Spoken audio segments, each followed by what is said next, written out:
ডুমডুমাত এটিকলি দুটিপাত আঁচনিৰ শুভাৰম্ভ মুখ্যমন্ত্ৰী ডক্টৰ হিমন্ত বিশ্ব শৰ্মাৰ ৩৩,০০০ বাগিচাৰ শ্ৰমিকক ৫,০০০ টকাকৈ চেক প্ৰদান ৰাজ্য চৰকাৰৰ। ৰাজ্যৰ মুঠ ৬,০৩,৯২৭ গৰাকী শ্ৰমিকক সামৰি ল'ব এই আঁচনিয়ে।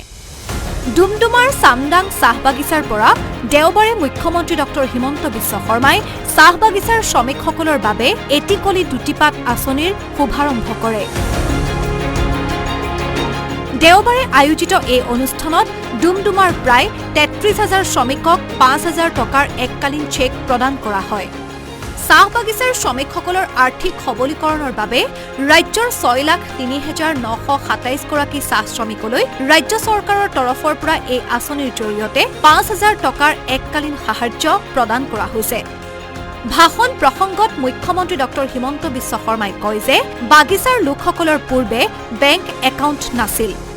প্ৰধানমন্ত্ৰী নৰেন্দ্ৰ মোদীয়ে বাগিচাৰ লোকসকলৰ বেংক একাউণ্ট খুলি দিছে। আপোনালোকে জানে আমাৰ বাগিচাত আগতে কাৰো বেংক একাউণ্ট নাছিলে। মোদী ডাঙৰীয়াই লাহে লাহে আপোনালোকক বেংক একাউণ্ট বনাই দিলে।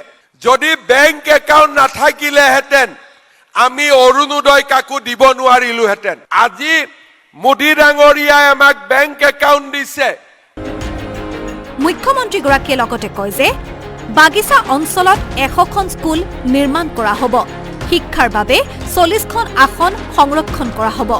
আমি বাগিচাত ১২০খন হাইস্কুল আমি কৰিলো আৰু বাগিচাৰ ল'ৰা ছোৱালীয়ে এতিয়া সেই হাইস্কুলত পঢ়ে।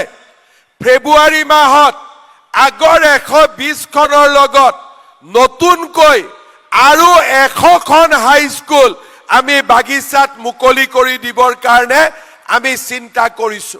এই বছৰৰ পৰা বাগিচাৰ ল'ৰা ছোৱালীক ২৭টা নহয় ৪০টা মেডিকেল চিট আমাৰ চৰকাৰে দিয়াৰ কাৰণে ব্যৱস্থা কৰিব।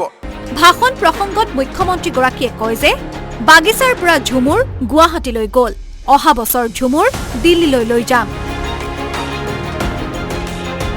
যোৱা বছৰ ফেব্ৰুৱাৰী মাহত আমি বাগিচাৰ ল'ৰা ছোৱালীক গুৱাহাটীলৈ লৈ গৈছিলো আৰু সেই বাগিচাৰ ল'ৰা ছোৱালীয়ে গোটেই পৃথিৱীৰ মানুহৰ সন্মুখত ঝুমুৰ নৃত্য প্ৰদৰ্শন কৰিছিলে। এতিয়া আমি ঝুমুৰ বাগিচাত আছিলে, বাগিচাৰ পৰা ঝুমুৰ আমি গুৱাহাটীলৈ লৈ গলো। অহা বছৰ আমি ঝুমুৰ দিল্লীলৈকে লৈ যাম, যাতে দিল্লীতো আমাৰ ছোৱালীবিলাকে ঝুমুৰ ল'ৰাবিলাকে ঝুমুৰ প্ৰদৰ্শন কৰিব পাৰে। এই অনুষ্ঠানতে মুখ্যমন্ত্ৰীগৰাকীয়ে বাগিচাৰ অতিৰিক্ত ২০০০ মহিলালৈ অৰুণোদয় আঁচনিৰ ধন প্ৰদানৰ কথা ঘোষণা কৰে। ব্যুৰ' ৰিপৰ্ট, আছাম টক্স।